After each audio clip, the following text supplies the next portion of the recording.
أعوذ بالله السميع العليم من الشيطان الرجيم. بسم الله الرحمن الرحيم. السلام عليكم ورحمة الله وبركاته. الحمد لله الذي هدانا لهذا وما كنا لنهتدي لولا أن هدانا الله. أشهد أن لا إله إلا الله وحده لا شريك له وأشهد أن محمدا عبده ورسوله. اللهم صل وسلم وبارك على سيدنا محمد وعلى آله وصحبه أجمعين وبعد. وقال المصنف رحمه الله تعالى ونفعنا الله به وبعلومه في الدارين آمين. Telah berkata Imam Al-Allamah Syekh Abdul Qadir Al-Jilani, semoga Allah Ta'ala merahmatinya dan kita mendapat manfaat serta barakah ilmunya. Zuhud itu tidak boleh tidak adalah pasti. Engkau memerlukannya sebelum engkau tahu tentang dirimu. Zuhud itu dalam kegelapan, sedang mengambil dan menyukai itu dalam keterangan. Jika engkau keluar dari tempat yang gelap, bukankah engkau akan melihat yang terang? Kudrat itu gelap, dan berdirimu dengan siapa yang mentakdirkan itu terang. Pertama-tama perkaramu itu gelap. Bila datang kasyaf, yakni pendedahan daripada Allah Ta'ala, dan tetap ia di hadapanmu, maka perkaramu ketika itu akan menjadi terang. Bila datang cahaya bulan makrifat, dia akan mendedahkan kegelapan malam kudratnya.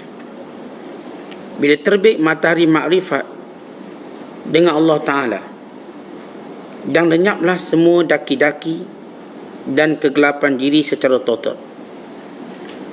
Dan ketika itu akan jelas kepadamu apa yang ada di sekitarmu dan apa yang jauh dari pandanganmu. Akan jelas dan terang bagimu apa yang masih muskil buatmu sebelum itu. Akan terbeza dalam pandanganmu apa yang busuk dan apa yang bagus, apa yang buat orang lain dan apa yang buat dirimu.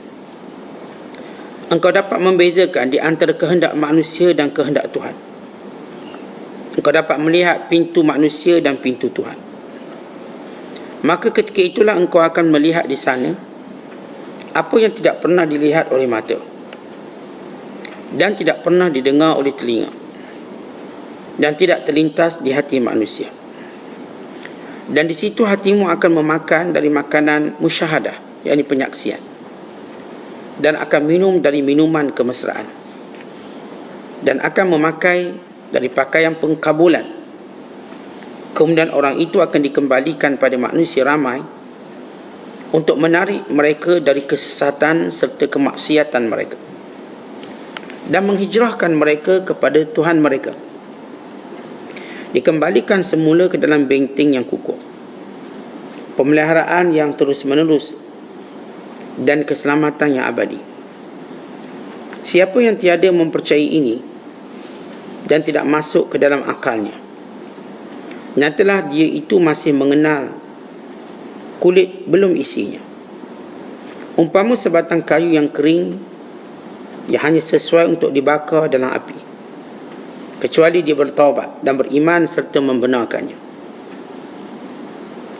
Celaka engkau jika engkau bertaubat, beriman dan mempercayai, lalu engkau menurut, kelak engkau akan memperoleh segala yang baik, selamat dan yang manis.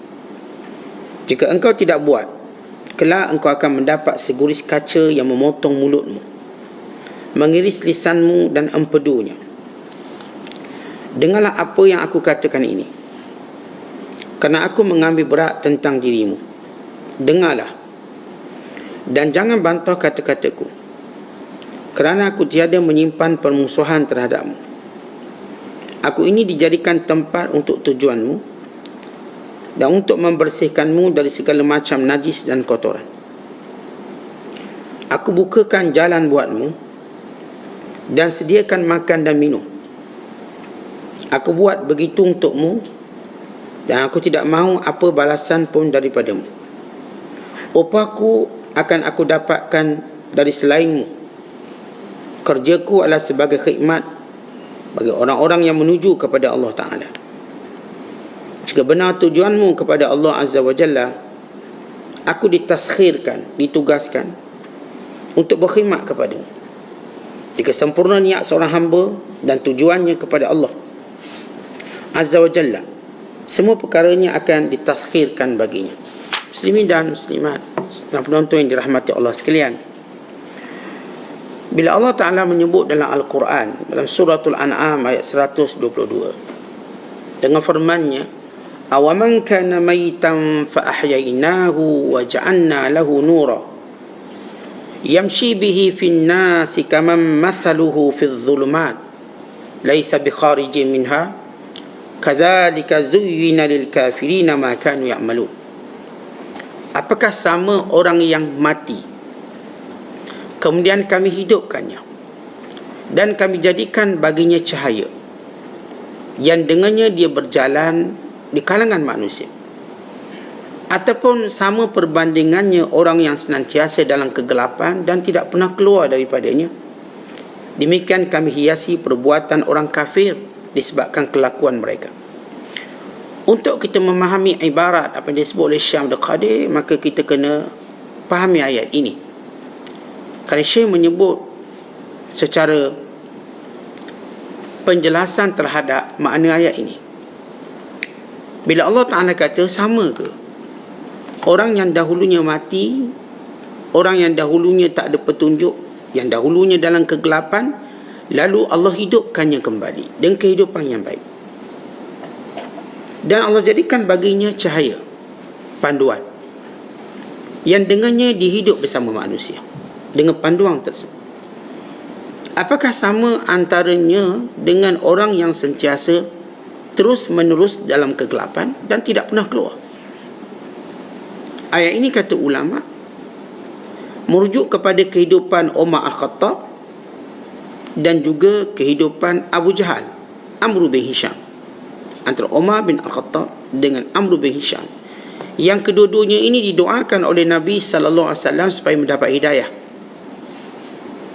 Rasulullah berdoa pada permulaan Islam supaya salah seorang daripadanya memeluk Islam, kerana kedua-duanya terkenal dengan gagah, kuat dan kental pemusuhannya dengan Islam. Maka Allah memilih Umar Al-Khattab daripada kegelapan menyembah berhala, kegelapan jahiliyah, bahkan hampir hendak membunuh Nabi SAW. Maka Allah hidupkan kembali Umar dengan kehidupan baru dan diberikan padanya cahaya Islam, sehingga dia bergerak dalam kegelapan jahiliyah dengan sumber cahaya yang Allah berikan padanya. Berbanding dengan Amr bin Hisham atau Abu Jahal yang kekal dalam kegelapan kufur dan mati dalam kekufuran. Maka kalau kita melihat dalam kehidupan kita, kita tanpa ilmu, kita tanpa hidayah Allah dalam kegelapan, dan kita tak nampak pun apa pun kebaikan dalam agama Allah ini bila mana kita dalam kegelapan, sehinggalah kita keluar daripada kegelapan tersebut untuk melihatnya. Orang yang memang dididik memusuhi kebenaran, bukan dididik untuk membenci kebenaran, maka dia tidak pernah melihat kebenaran.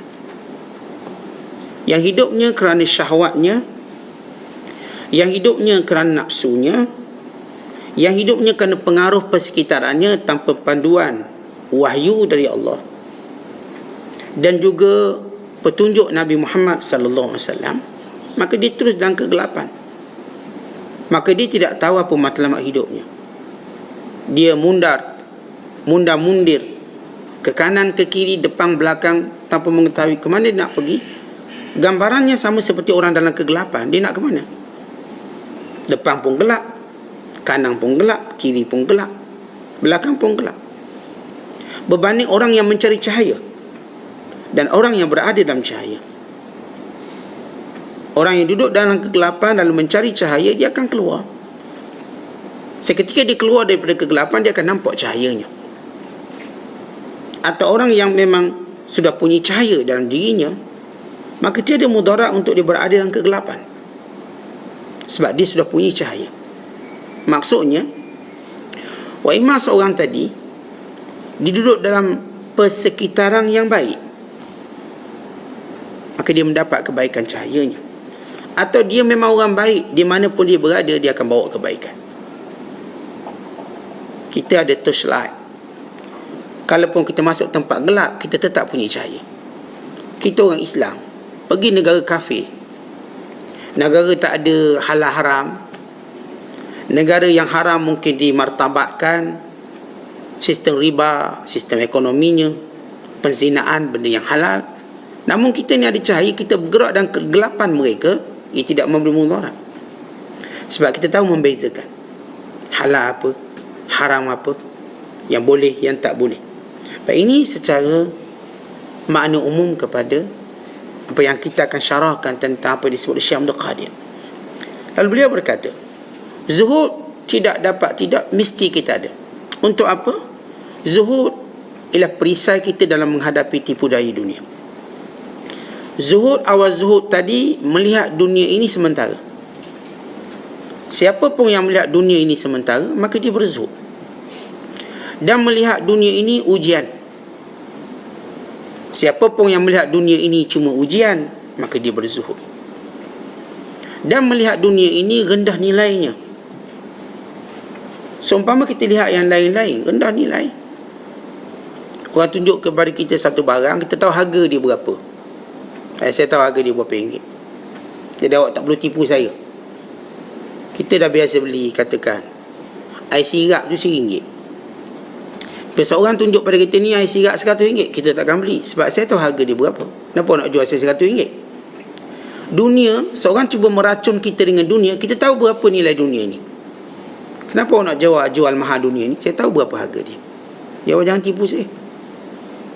Kalau kita menganggap cerdik kita kalau dapat menyelamatkan diri daripada ditipu, macam saya katakan, kalau dalam bidang perniagaan, kita mampu mengelakkan diri kita daripada bayar yang mahal pada benda yang murah, kita dianggap bijaksana. Ada orang cuba bodohkan kita, dia jual rantai emas palsu dengan harga emas asal, apakah kita membelinya? Dia jual perak palsu dengan harga perak asal, apakah kita membelinya? Kita bukan sekadar tak beli, kita akan marah orang ni, kamu ni tipu, bohong. Dan kita war-warkan pada orang lain, dia jual emas tipu, perak tipu. Maka demikian orang zuhud, dia tahu berapa nilai dunia. Apa nilai dunia? Walau dia dapat segala-galanya dunia, apa nilainya kalau dia cuma berada di luar kuburnya?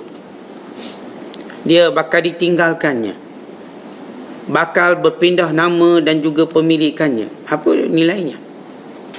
Maka seorang yang zuhud, yang mesti tidak sifat ni kena ada bila mana kita berurusan dengan dunia. Ia sementara, ia ujian, inilah yang rendah. Dan seorang yang zuhud juga mengetahui bahawa semua perkara dunia ini tidak boleh menghalang dia untuk mentaati Allah. Siapa yang mengetahui tak ada sesuatu pun yang boleh menghalang dia mentaati Allah, maka dia orang zuhud. Katakan dia ada bisnes besar mana pun, dia ada jawatan tinggi mana pun, yang ni tak pernah halang dia untuk solat, tak pernah halang dia untuk mentaati Allah. Dia seorang yang zuhud. Zuhud ni, tuan-tuan, bukanlah orang miskin, tak ada duit langsung, bukan. Kalau tidak, kenapa ada syariat zakat? Kalau tidak, kenapa kita katakan para sahabat sebahagian mereka kaya raya, dan sebahagian Nabi yang juga kaya? Bagaimana Nabi Allah Sulaiman, Nabi Allah Daud? Apakah kita kata Nabi Sulaiman AS dan Nabi Daud tidak zuhud dengan kekayaan yang dimiliki oleh baginda? Dan juga Nabi-Nabi yang lain, yang sebahagian mereka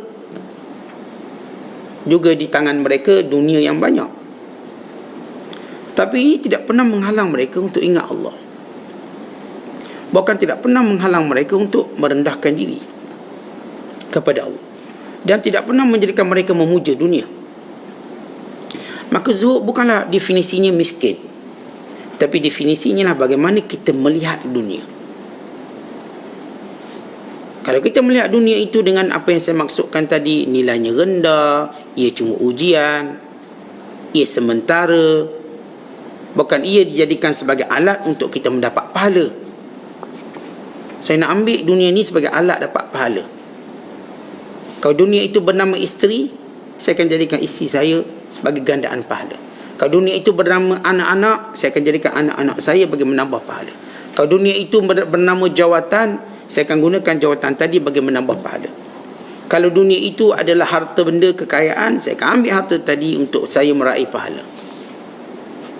Maka semua orang-orang yang zuhud, dia menjadikan dunia ini sebagai keuntungan dia untuk akhirat. Ada orang ambil dunia untuk merugikan akhirat, maka inilah orang yang tak zuhud. Dia ambil dunia untuk merugikan akhirat. Kita ambil dunia untuk untungkan akhirat. Dengannya kita memberi nafkah, dengannya kita menjalankan tanggungjawab sebagai suami, sebagai bapa, sebagai ayah, bukan sebagai umat Islam, dalam mengeluarkan zakat, membantu fakir miskin, membantu orang yang berkeperluan. Maka ini zuhud dalam nilai yang sebenar. Kemudian kata Syekh Abdul Qadir, zuhud itu ialah kegelapan. Tentang semua sifat-sifat yang mulia itu kegelapan. Kita tak akan nampak sehinggalah kita benar-benar mempunyai ilmu tentangnya. Tentang berapa ramai mana yang nak zuhud, ramai mana pula yang nak bersyukur, ramai mana pula yang nak bersabar, ramai mana pula yang nak taat Allah. Sebab mereka semua nampak benda itu tidak ada benefit atau faedah, disebabkan mereka melihatnya dengan kegelapan. Contoh kita, bila tempat tu gelap, walau barang dalamnya berharga, tak ada orang nampak harganya. Dah gelap, waktu kita buka lampu baru tahu nilainya. Emas bila berada di tempat gelap dan kita tidak mengetahui itu emas, kita tak akan nampak itu nilainya. Dan bila mana terang bercahaya, kita pun nampak, oh emas, ia bernilai. Bila ia ada cahaya. Takdir Allah pada kita gelap. Setiap kali datang takdir Allah, gelap diri kita, tertekan, sedih, dan pelbagai lagi tindak balas spontan yang berlaku bila datang satu takdir yang kita tak sukai. Sehingga kita melihat pada ruang yang terang, kita keluar daripada kegelapan takdir untuk melihat cahaya Tuhan yang mentakdirkan. Ada seorang hamba Allah, dahulu dia kaya sungguh-sungguh, tapi dia dalam keadaan kafir. Ni harta dia lebih kurang 400 juta dolar USD, bilion lah kalau tukar duit Malaysia. Akhirnya dia bankrupt dan berhutang 23 juta dolar USD, cukai teks, masuk dalam penjara. Akhirnya dapat hidayah Islam, keluar daripada penjara dalam keadaan miskin. Orang tanya dia, macam mana kamu rasa sekarang sesudah kamu ada pada tak paling tinggi, sekarang paling rendah? Dia kata, saya bersyukur pada Allah kerana saya tak ada duit hari ni. Saya syukur. Kalau dulu saya ada duit, saya jadi lalai, leka. Sekarang saya tak ada duit, saya syukur. Saya rasa kebahagiaan sebenar. Tu ada orang, bila berada pada kemuncak dunia, dia tak pernah bahagia. Tapi bila Allah mengambil semua darinya dan Allah beri hidayah padanya, dia nampak, ya Allah, hidup ini lebih bahagia. Dulu makan steak atas meja macam-macam, tak rasa seronok. Hari ni makan ikan masin, sedapnya ikan masin, nikmatnya telur masin, nikmatnya makan nasi simple macam dulu. Makan penuh dalam meja, penuh atas meja, tak rasa sedap pun. Ada orang yang bila Allah Ta'ala nak tunjukkan sayang dan hidayah padanya, dalam keadaan bernama musibah, dia menganggap nikmat. Tentang bila takdir Allah yang keras pada manusia, bila ia bersifat musibah, ia keras. Tapi bila Allah sayangkan seorang hamba, maka Allah jadikan pandangan ni terhadap musibah yang keras itu sebagai satu nikmat. Dan musibah kematian, ia keras, satu takdir yang berat untuk kita pikul. Bagi manusia, orang kita sayang mati, berat. Kita asal kaya, tiba miskin, berat. Kita asal dipuji, disanjung, kemudian dikeji dan dihina, berat. Banyak ujian-ujian berat untuk kita pikul. Allah takdirkan pada kita atas bahagian kita. Maka orang ni bila berada dalam takdir Allah, maka dia pun rasa gelap dunianya. Allah, gelap. Macam mana nak menghadapi manusia? Dia orang kaya selama ni duk jumpa semua orang. Hari ni dia miskin, dia nak jumpa siapa? Orang dahulu dia sihat, dia boleh jumpa semua orang. Hari ni dia sakit, dia tak boleh jumpa semua orang. Even orang pun tak nak jumpa dia. Orang yang dahulunya dia sanjung, dia hampa permaidani merah, mana pun dia pergi, ditabur bunga mawar, dikompang. Tiba-tiba hari ni dia dihina, mana nak pergi letak muka dia? Akaun Facebook pun dia dah padamkan. Kerana apa, posting pun orang maki dia. Tak, orang berada dalam keadaan macam ni. Daripada kaya ke miskin, daripada dipuji dihina, daripada sihat jadi sakit. Datang hujan ni berat, dia berada dalam kegelapan dia. Dan hampir dikata Allah tak sayang dia. Wa ammal insan idza mabtalahu rabbuhu fa akramahu wa na'ama fa yaqulu rabbi akraman. Wa amma idza mabtala faqadara alaihi rizqahu fa yaqulu rabbi ahanan. Adapun bila mana mereka diuji dengan kurang harta, jadi miskin, Allah hina aku. Hampir dia berkata Allah dah tak sayang aku.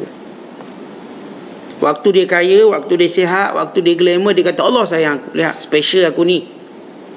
Waktu Allah cabut semua nikmat ini, seketika dia hampir berkata, ini bagi orang yang saya katakan Allah nak beri hidayah pada dia. Hampir dia nak berkata Allah tak sayang saya. Lalu datang cahaya Allah untuk menyuluh segala kegelapan takdir tadi, untuk dia melihat kekuasaan Allah dan hikmah takdirnya. Akhir dia berkata, ini lebih baik untuk saya. Bukan ini lebih saya suka. Sakit saya lebih saya suka dari sihat. Miskin saya lebih saya suka dari kaya. Tak glamour saya lebih saya suka daripada glamour. Akhir dia punya penilaiannya mula berubah. Tuan-tuan sekalian, ramai orang suka makan. Tidak ramai orang yang tak suka makan. Tapi bila kita sampai satu tahap, Allah jadikan kita tak suka makan, lebih kita suka daripada makan. Akhirnya Allah cintakan kepada kita ibadat puasa. Ramai orang suka tidur. Tidak ramai yang tak suka tidur. Tapi bila Allah beri hidayah pada orang ni, maka tak suka tidur itu menjadi sebahagian daripada kehidupan dia. Dia tak akan suka tidur. Ketika orang yang tidur, dia solat, dia qiyam. Tetapi ramai orang suka berfoya-foya dan bermain, bergurau senda dan ketawa. Tidak ramai yang suka menangis. Bila Allah sayang pada dia, Allah jadikan dia suka menangis. Bahkan menangis itu menggembirakan dia daripada ketawa.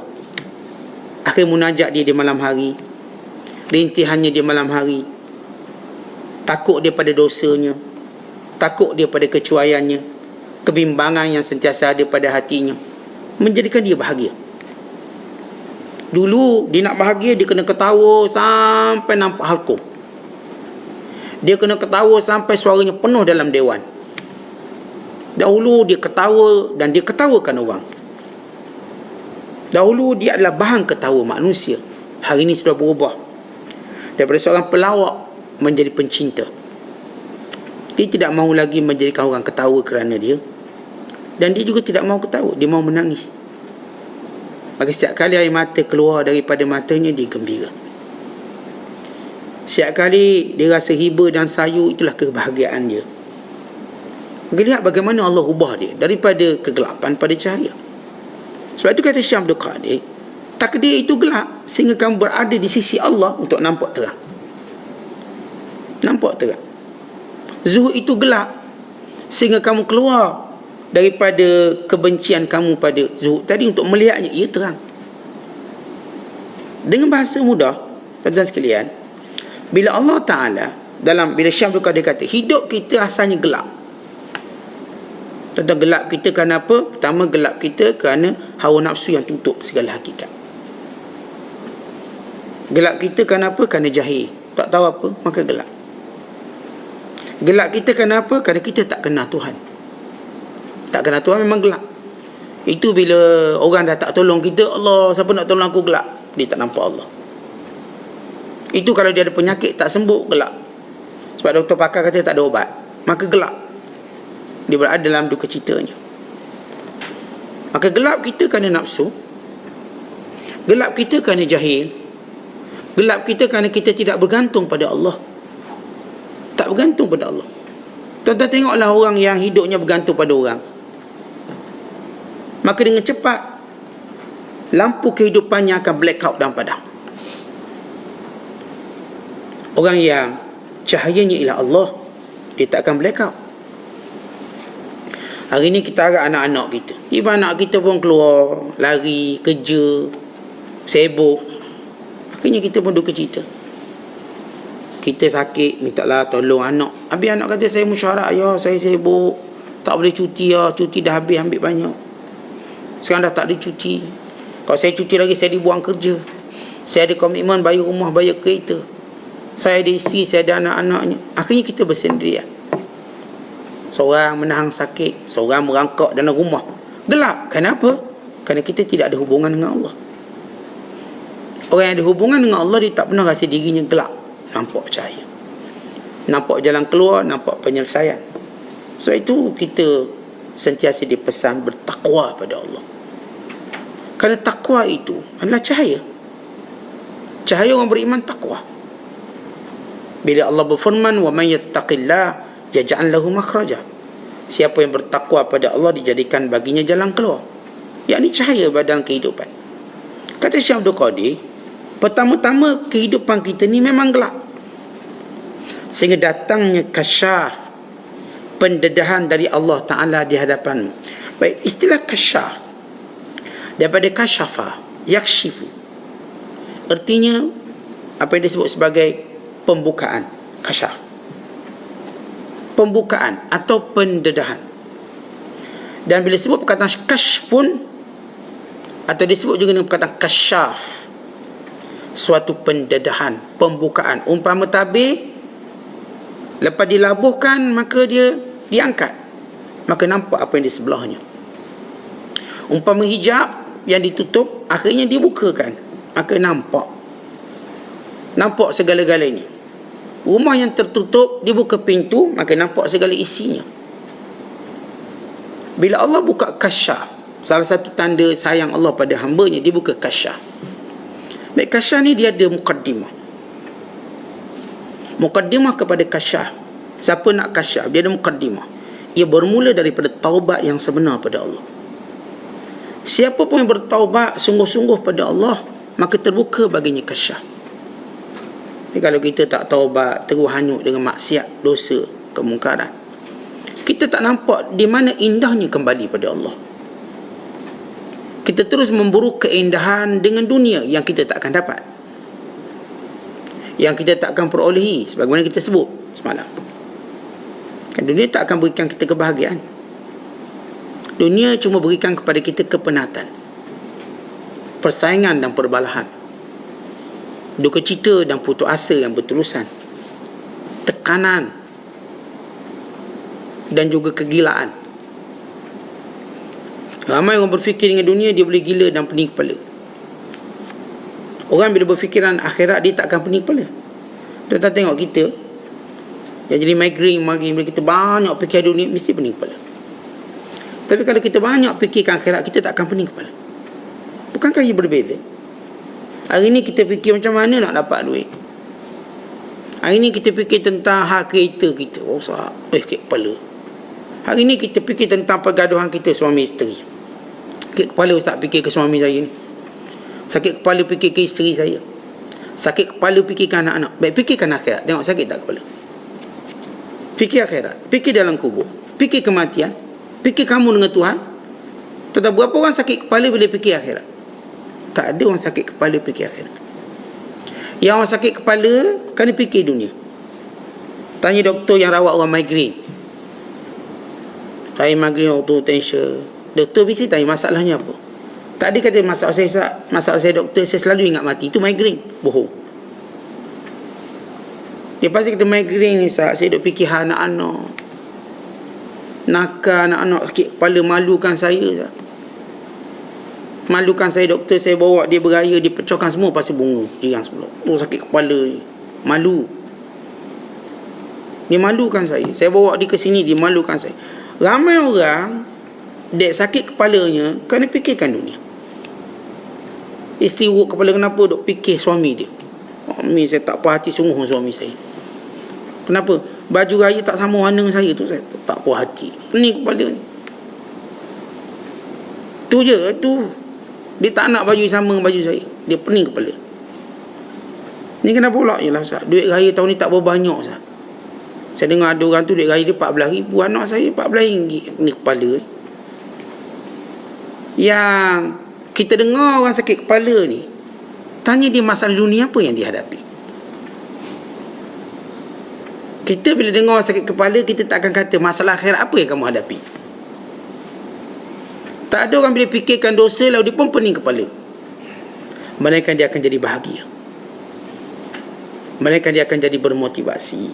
Melainkan dia akan nak kembali pada Allah dengan segera. Sesegeranya. Bila dia nampak benda tu, dia nak tanggalkan semua dunianya.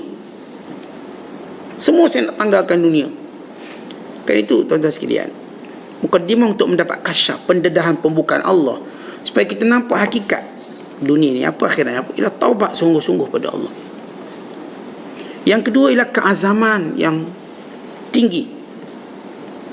Antara doa kita ialah Allahumma qawwi azaimana, ya Allah kuatkan keazaman kami. Allah berfirman, fa iza azamta fatawakkal 'ala Allah. Azam untuk jadi baik itu mesti, wajib. Azam untuk kembali pada Allah mesti dan wajib. Kita ada azam untuk dunia, ada tak azam untuk akhirat? Taubat salah satu daripada tangga dan mukaddimah. Azam ialah seterusnya, kita mesti berazam. Dan yang ketiga ialah disiplin yang tinggi dalam hal akhirat. Disiplin, atau disebut dalam bahasa Arab ijtihad, bersungguh-sungguh. Tuan-tuan tengok, kita kalau nak dunia, disiplin dunia lain macam.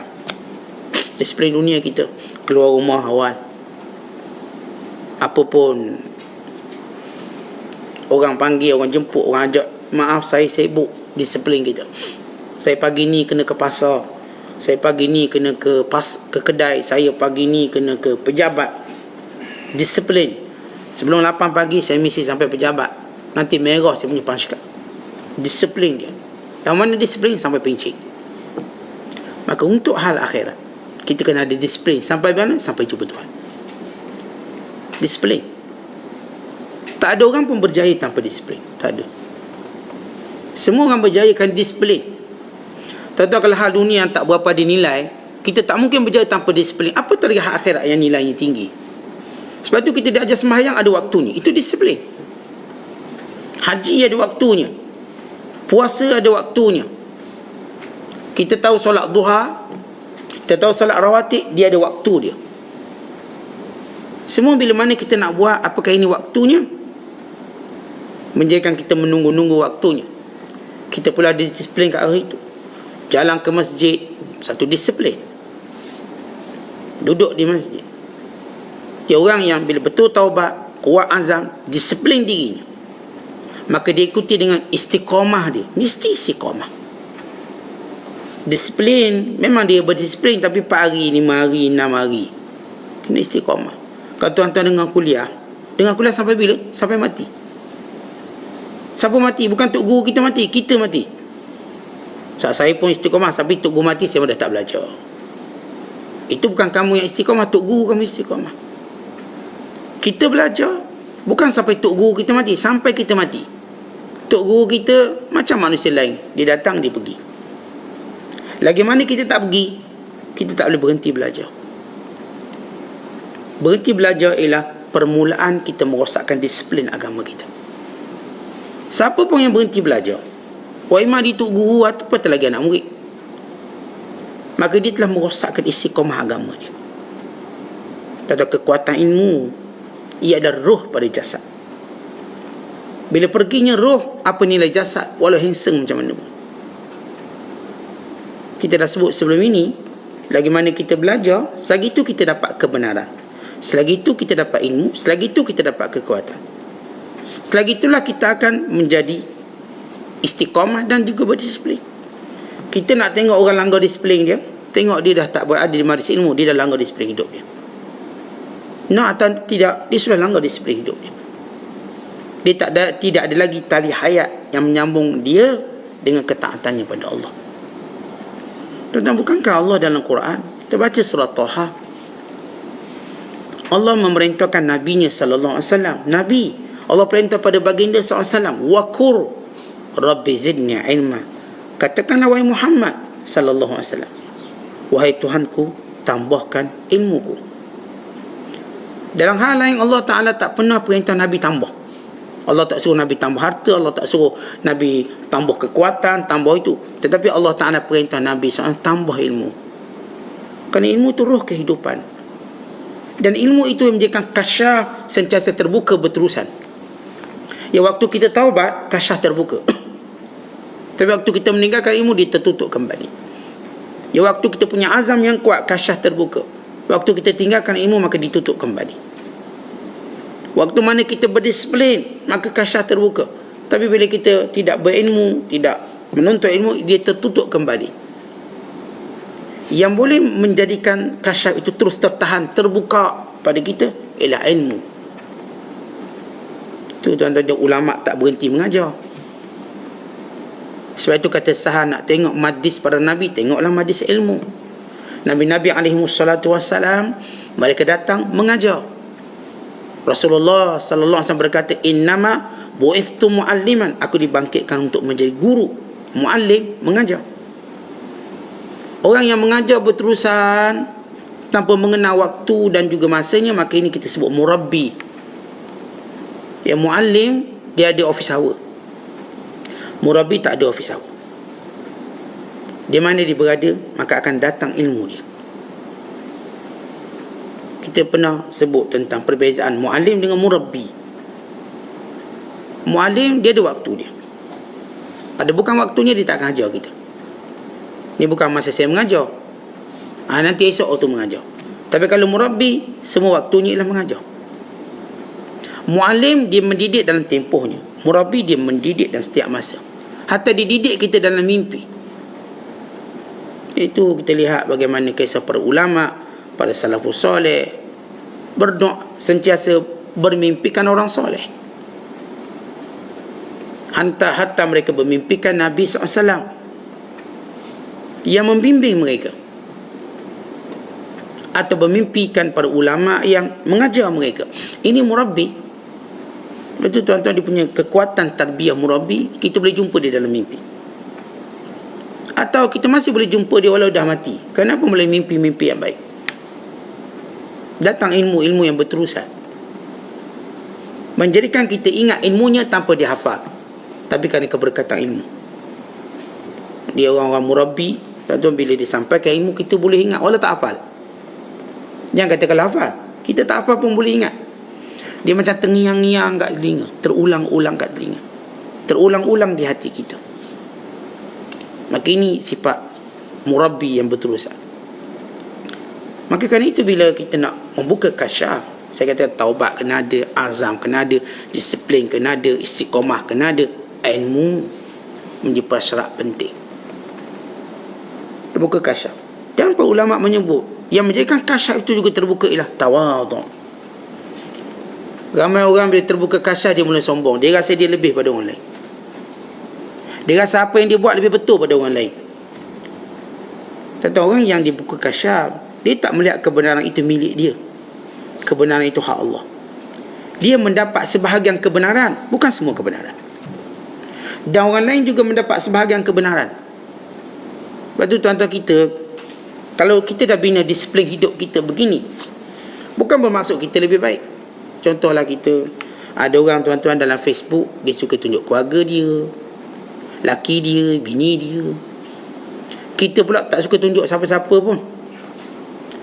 Maka kita tak boleh kata kita lebih baik daripada dia. Apatah lagi amalan tadi berkait dengan niat. Ada orang memang dalam Facebook, dia nak upload semua benda, bini dia, laki dia, dia lah. Bagaimana dia tutup aurat, bagaimana gambar tadi bukanlah gambar mungkar. Dia nak jadikan itu diari kehidupan dia. Dia nak tengok, dia nak kenang. Barangkali dia nak perkenalkan dirinya pada kawan-kawan dia, pada saudara mara dia. Dan saudara mara tahu, dia ni hari ni tak ada kat Malaysia. Dia ada dekat Bangladesh. Tengok dia upload. Oh, ada Bangladesh. Oh, dia hari ni beraya rumah ni. Kita pun tak beraya, kita nak pergi beraya juga. Oh, dia makan restoran ni, kita kena pergi juga ni, macam sedap. Ada orang dijadikan Facebook tadi untuk dia berinteraksi dengan masyarakat. Apakah salah? Kita tak kata salah. Dan saya tak buat macam tu. Apakah saya rasa saya lebih baik pada dia? Tidak. Kalau kita, tuan-tuan, bila saya bina kehidupan saya begini, saya tak dedarkan isteri saya dalam Facebook dan sebagainya. Saya tak kata saya lebih baik daripada orang yang cerita tentang hal isteri dan suaminya dalam Facebook. Tak. Lagi mana tak melanggar batasan syarak, maka tak ada orang boleh kata dia lebih baik pada orang. Hatta kalau dia melanggar batasan syarak pun kita tak berani lagi kata kita lebih baik pada dia. Barangkali dia bertaubat, barangkali dia menyerah kesilapan dia. Barangkali. Jadi bila kita nak suruh kasyaf berterusan, jangan menyangka apa yang kita buat lebih baik pada dia. Saya kalau derma sorok-sorok, ada orang derma dia pun tunjuk di Facebook. Kita kata saya bagus sebab saya sorok, dia tunjuk. Jangan kata demikian. Barangkali dia lebih baik. Ustaz, dia kan tunjuk. Apakah salah dia tunjuk derma? Barangkali tunjuk derma nak beritahu dia menyampaikan amanah orang yang beri derma pada itu. Dan barangkali juga dia nak suruh orang kenal orang susah ini supaya orang lain juga tolong dia. Sebab saya tak mampu tolong dia setiap-tiap bulan. Maka saya beritahu ini ibu tunggal, ini orang yang anak ramai, ini yang ada sakit, itu dan ni kronik. Dengan sebab asbab saya letak dalam Facebook, orang lain datang tolong dia. Adakah saya yang tolong orang dengan sembunyi itu lebih baik pada dia? Saya tidak pasti. Dan saya tak berani mendakwa saya lebih baik pada dia. Mungkin dia lebih baik pada saya. Tetapi asas kita, orang kalau buat benda tak bercanggah dengan syarak, kita jangan duk kritik lebih sangat. Diam lebih baik. Apatah lagi kita nak kata kita lebih baik pada dia. Tidak mungkin kita kata kita lebih baik pada dia. Tetapi siapa lebih baik, hanya Allah yang tahu. Fala tuzakku anfusakum huwa a'lamu biman ittaqa. Jangan kamu angkat diri kamu sendiri, Allah lebih tahu siapa yang lebih bertakwa. Saya sebut tadi, kalau sekiranya orang tadi tak buat melanggar batas syarak, tapi kalau dia melanggar batas syarak, dalam Facebooknya dedah aurat dan sebagainya, maka apakah kita kata dia hina pada kita? Tidak, kita menegurnya.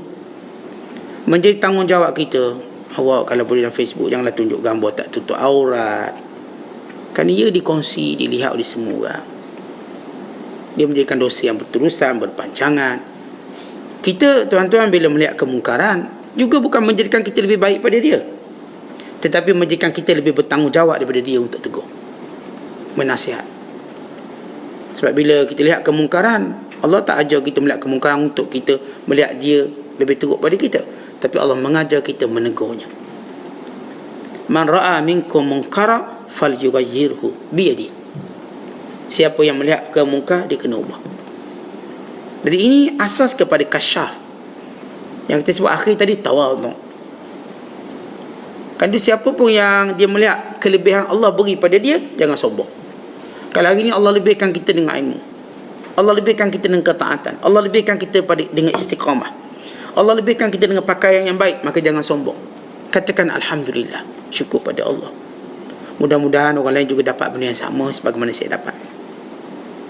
Tetapi orang yang tawadhu, dia nak nikmat yang dia dapat orang lain juga dapat, itu tawadhu. Orang yang sombong, nikmat dia dapat, jangan harap dia nak bagi orang lain.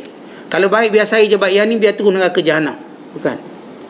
Kita kalau baik, alhamdulillah kita ke masjid, alhamdulillah kita istiqamah kuliah, alhamdulillah kita rajin bersedekah, alhamdulillah kita penjaga silaturahim. Dan saya harap sahabat saya juga begitu. Sahabat saya yang lama putus hubungan silaturahim, moga dia dapat motivasi daripada apa yang dilihat daripada saya. Dia bermotivasi tentang Aqra' bin Habis. Dia tengok Nabi SAW mencium cucunya.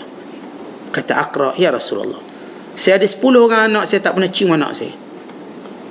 Tak pernah cium. Rasulullah mencium. Dia dapat Aqra' bin Habis. Untuk menunjukkan satu contoh, kamu mesti menyayangi anak kamu. Ya, kerana sifat ayah, dia nak suruh anak takut dia.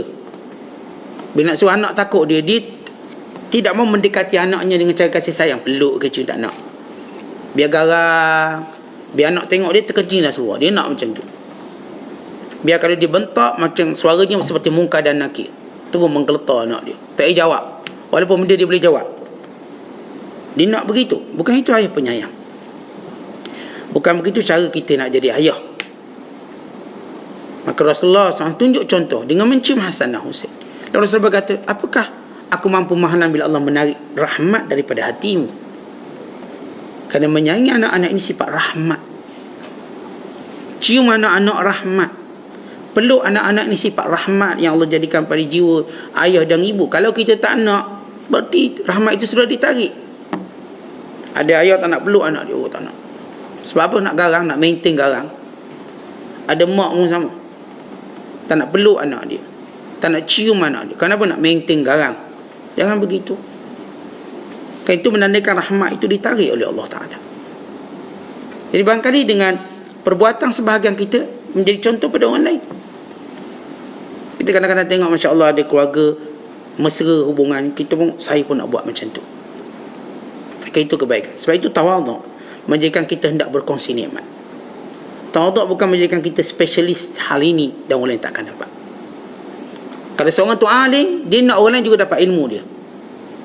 Dia bukan nak kekalkan orang lain bodoh dan dia je pandai. Tak, dia nak suruh orang lain sama. Dan dia gembira kalau orang lain dah tahu sebagaimana dia tahu. Dia gembira orang lain berubah sebagaimana dia berubah. Jangan dulu dia teruk kemudian berubah jadi baik, lalu ia jadi tekek untuk dihina orang lain. Bukankah dahulu kamu juga teruk? Dan hari ini Allah beri hidayah dan kamu berubah. Lalu kamu mengubah pakaian kamu, mengubah cara hidup kamu. Kamu gembira dengan perubahan, dan biarlah kegembiraan tadi turut kamu inginkan berlaku kepada kawan-kawan kita, saudara-saudara kita. Saya suka kalau saya ke masjid, saudara saya ke masjid. Bukan saya lalu tahu orang tak ke masjid, yang teruk ni, tengok orang tak dapat hidayah. Tak, saya nak dia bersama dengan saya. Sebab itu Islam agama dakwah, agama ajak. Kalau tuan-tuan makan lazat, antara kebaikan kita, kita juga nak orang lain makan lazat macam kita. Lalu kita jemput dia. Kita siapkan hidangan yang sama antara kita dengan dia makan. Baik, ini cerita Kasyaf. Kemudian kata Syekh, maka segala urusan kamu akan jadi terang bila mana datang Kasyaf. Dan bila datang cahaya bulan makrifat, maka dia akan mendedahkan kegelapan malam kudratnya. Baik, kekuasaan Allah kita tak faham. Allah jadikan itu dan ini. Kenapa Allah jadikan ini lelaki, ini perempuan? Kenapa Allah jadikan sekian-sekian? Kerana kita tidak ada makrifat. Dan bila kita ada makrifat, kita tahu kenapa Allah buat macam ni. Kadang-kadang kita tertanya, kenapa Allah uji itu dan ini? Bila kita berdiri di sisi Allah, kita mengetahui Allah nak suruh kita kuat. Dan kadang-kadang kita kena ujian berat. Berat ujian ni. Kenapa? Kerana Allah nak suruh kita kuat. Kerana Allah nak suruh kita dekat. Kerana Allah nak suruh kita bermunajat. Kerana Allah Ta'ala nak beri kita darjat. Seketika kita berdiam diri dengan takdir Allah dan bermuhasabah dan berdoa kepada Allah, lalu kita nampak terangnya kudrat Allah. Tetapi kita kan kalau berhadapan dengan orang ada kuasa, Allah suka-suka dia je guna kuasa. Si anak ni, tak, ayah saya ni garang, sikit salah marah, sikit salah marah. Dia nampak kegelapan kuasa ayahnya. Bila dia tua, ustaz, kalau tak sabit ayah saya marah, tak jadi manusia saya. Kalau tak sabit kerana ayah saya rotang, saya tak pandai ngaji Quran saya. Hari ini dia nampak terangnya kudrat. Tuan-tuan, siapa pun bila melihat kuasa, dia nampak kegelapan. Sebab dia keinginan nak macam lain. Allah jadikan dia begini, saya kalau boleh nak begitu. Bila Allah takdirkan dia sakit, saya kalau boleh nak sihat. Kereta kita nak guna ni, hari ni ada event penting, tiba rosak, Allah nak pula rosak hari-hari macam gini. Allah tentukan sebaliknya. Kita nak hari penting ni kereta jangan rosak, tapi Allah jadikan kereta rosak, kita pun gelap melihat kudrat kuasa Allah dan takdir tadi kerana kejahilan kita. Tapi datang nur makrifat, oh mungkin ada hikmah. Rupa-rupanya tempat saya nak pergi tu banjir, Allah ada hikmah. Rupa-rupanya tempat sekian-sekian. Ada seorang hamba Allah, dia nak pergi luar negara, tiba pasport dia hilang. Oh, bila pasport hilang, dia pun mana boleh pasport hilang. Dia pun solat ajak, minta petunjuk, tanya bini, tanya anak dia, kerahkan semua, cari ni pasport nak pergi ni luar negara, tak jumpa. Nak berlepas ni, paket pun dah beli, apa pun dah beli, hilang. Ya, kerana imannya masih ada, barangkali ada baiknya dipujuk diri. Betul, negara nak pergi tu berlaku perang. Kalau dah pergi waktu itu, nasi dimasuk dalam kereta kebal. Kawan-kawan yang pergi kena sumbat dalam kereta pisah kebal untuk hantar ke airport. Kerana negara sedang bergolak. Maka dia sujud syukur kerana apa? Dia melihat kehebatan kudrat Allah. Kita, macam saya sebut tadi, bila kita nak guna kuasa kita, dan Allah berkuasa atas kita. Allah berfirman, wa ma tasha'una illa an yasha Allah. Apa pun yang kamu kehendak, melainkan dengan kehendak Allah. Kita nak macam ni, kita ada duit banyak, kita pun nak buat macam ni. Kita ada kuasa, kita pun nak buat macam ni. Datang takdir Allah, tak boleh macam tu. Tak boleh macam tu. Duit dah banyak, tapi tak ada benda nak boleh beli. Duit banyak, buat balik raya buat duit ni puluh ribu, tiba sachet minyak tak ada minyak, nak buat apa? Duit banyak, kalau boleh nak beli sachet minyak, habis sachet minyak tak ada minyak. Ni kereta pun mewah, terpaksa tolak, tak ada minyak. Terpaksa parkir di situ, suruh orang kampung datang ambil dengan basikal, naik basikal, naik taksi, roda 3. Kita ada segala-galanya ni, kekayaan, tapi Allah takdirkan minyak tak ada. Nak buat macam mana? Gelap seketika sehingga kita melihat hikmahnya. Barangkali Allah nak suruh aku jangan sombong. Barangkali Allah nak beritahu aku, walau kau duit banyak, bukan berarti kau boleh beli semua benda kau nak. Bukan semua tempat duit tu laku. Ada tempat duit tu tak laku, bila barangnya tak ada, nak laku macam mana? Tak, memang tak boleh beli. Saya duit banyak ni, balik kampung tak ada homestay, hotel penuh. Kita duit banyak ni, kalau nak ambil bilik paling mahal 5,000 satu malam, habis dah penuh. Duit banyak-banyak macam mana? Tak ada, akhir tidur dalam kereta. Dia tak jadi homestay lah, jadi car stay. Maksudnya duduk dalam kereta, tidur dalam kereta. Baru tahu duit banyak pun tak boleh. Sebab apa? Ada waktu ni tak laku. Orang tak perlu duit kita, semua dah full book, habis kita. Tapi nak balik juga kampung, tidur dalam kereta, cari kemah, tidur dalam kemah, jadi badui. Tapi itu realiti. Kudrat Allah tu gelap, kita tak nampak kehebatan, kebaikan, sehingga seketika Allah buka kasyaf, nampak. Ya Allah, baru kita tahu kenapalah kita kena posting Sabah Sarawak. Kita dulu jadi cikgu, kalau boleh nak posting tepi rumah, dan kalau boleh sekolah tu biar dalam rumah kita, lagi dekat. Dia punya nak dekat tu. Kalau kita ni orang Kelantan, nak sekolah tepi rumah kita, kalau boleh biar rumah kita pun dalam sekolah, dekatnya nak posting. Tiba tu hantar tendang Sabah, Sarawak, tempat pula masjid pun tak ada. Wah, masjid tak ada ni, yang ada gereja. Kita rasa kenapa macam ni? Akhir kita nampak cahaya kudrat Allah, supaya kita lah menjadi pengasas masjid di situ, supaya kita lah jadi imam. Ada seorang cikgu tu, kata, ustaz saya kena pindah di Sabah. Memang rasa tekan cikgu. Rupa-rupanya Allah jadikan saya, asal cikgu jadi ustaz kat sana, urus jenazah. Ni kita nak tanam mayat yang baru, kita Islamkan dia, ustaz. Kita Islamkan dia, tak jumpa tanah kubur, tanam mana tanah kosong. Pergi pakat 2-3 cikgu, cerita dululah, nama dulu. Pergi sekarang dah ada lah perkuburan Islam. Saya cerita dulu. Dia kata tidur pun ustaz tengok babi penuh. Untuk dia jadi asbab mengangkat syiar Islam di situ. Angkat syiar Islam tu, dia buat surau, dia buat masjid. Dia tu pula yang ketua untuk baca Quran, ajar Quran. Walau dia bukan ustaz, dia cikgu, dia bertukar jadi ustaz. Lihat bagaimana Allah nak bagi lebih baik. Sebab itu tuan-tuan sekalian, memanglah kudrat Allah ni gelap. Dekkan nafsu kita yang nak macam ni, macam tu. Tapi kalau kita benar-benar melihatnya dengan segala makrifat yang Allah berikan pada kita, kita akan nampak ini lebih baik. Sebab itu orang yang dekat dengan Allah, yang Allah takdir lebih baik daripada apa yang saya nak. Kata Umar bin Abdul Aziz, aku tidak suka sesuatu yang Allah takdirkan aku begini untuk aku ubah yang lain. Tidak, yang ni aku suka. Kata Imran bin Husain, dengan sakit sehingga dia lepak, sehingga dia tak boleh bergerak, stroke, dia kata apa? Bagaimana aku tak suka apa yang Allah suka pada aku. Sehingga dia dah sabar dan suka dia dengan takdir Allah. datang keajaiban. Siang hari datang malaikat beri salam pada dia. Ini kisah yang masyhur. Sahabat bernama Imran bin Husain radhiyallahu ta'ala anhu. Sakit terlantar puluhan tahun, tersenyum. Sehingga anak saya kata, pak saudara, pak cik senyum walaupun sakit. Dia kata, bagaimana aku tak suka apa yang Allah suka pada aku? Allah suka uji aku sakit, maka aku suka. Tuan-tuan, pilihan Allah lebih baik pada pilihan kita. Kita gini, ambil contoh. Katakan tuan-tuan pergi satu tempat dengan raja lah. Raja ajak jom jalan, pergi mall. Lalu raja pun ambil satu barang beri kat kita. Kita memang ada niat nak beli barang ni, tapi kita nak pilih warna ni. Datang raja tu ambil satu barang beri kepada kita. Bukankah kita rasa pilihan tu paling baik sebab datang dari tangan raja? Sebab kita akan cerita korang, tu ni tuanku yang beri kat aku ni aku. Kalau tuan-tuan pilih sendiri, saya pilih. Dan ini tuanku sultan yang pilih dan beri pada saya. Mana kita lebih suka? Sesuatu yang dipilih oleh yang berkuasa atau oleh kita yang binasa? Maka itu takdir.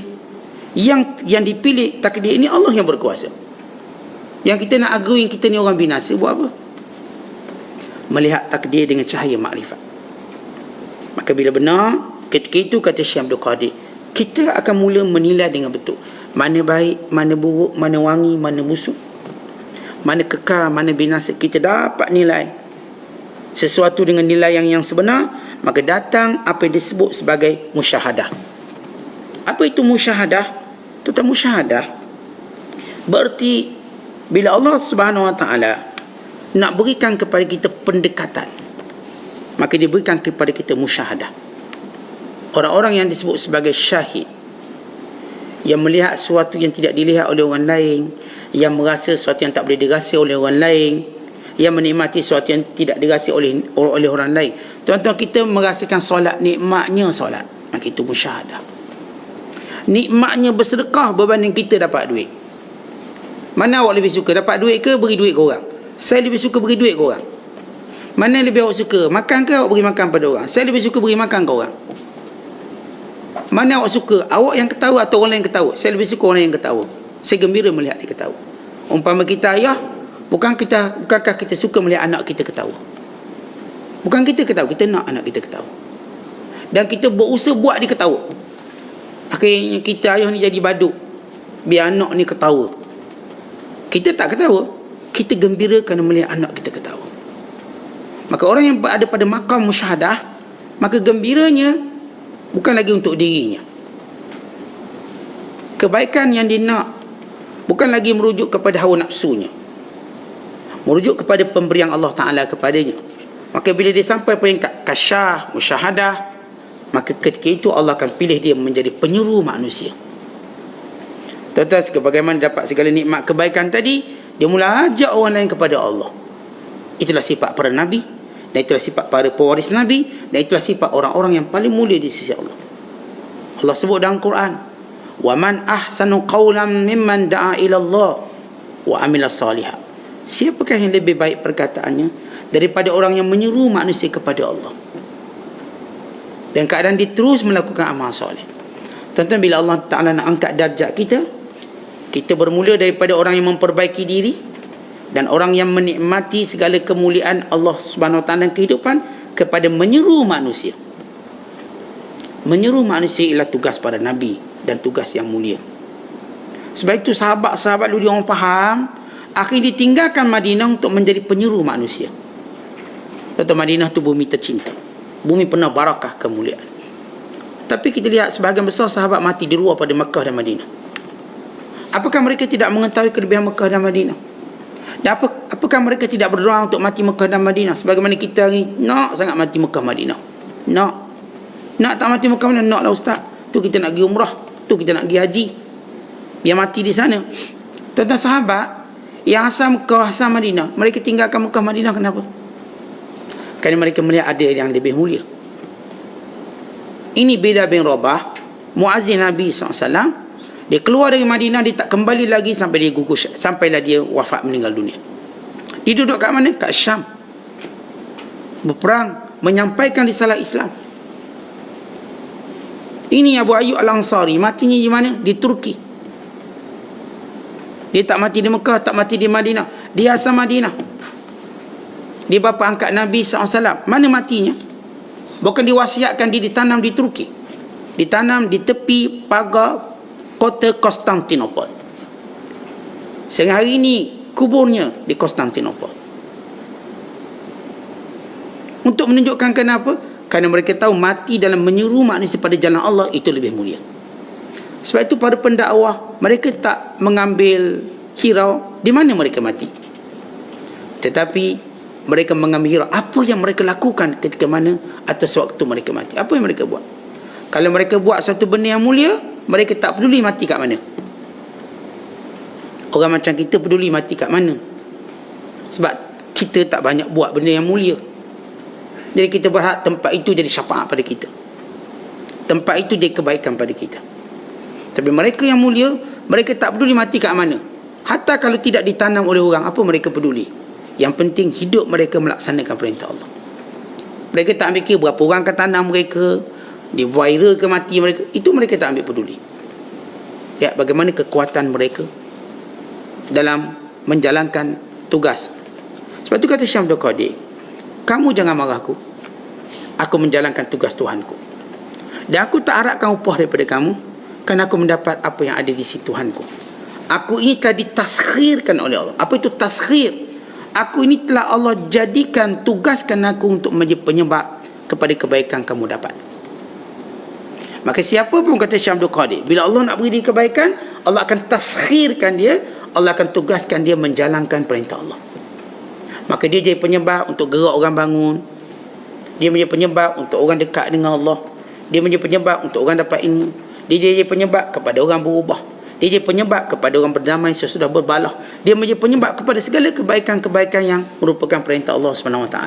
Maka nak capai martabat taskhir, martabat di mana Allah Ta'ala gunakan kita bagi menyebarkan kebaikan, melaksanakan perintah Allah.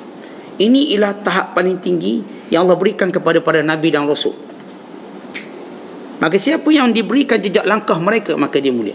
Sebab itu dalam hidup kita tengok, apakah kita penyuruh kebaikan atau kita penyuruh kemungkaran, ataupun kita saja cuma syok dengan diri kita.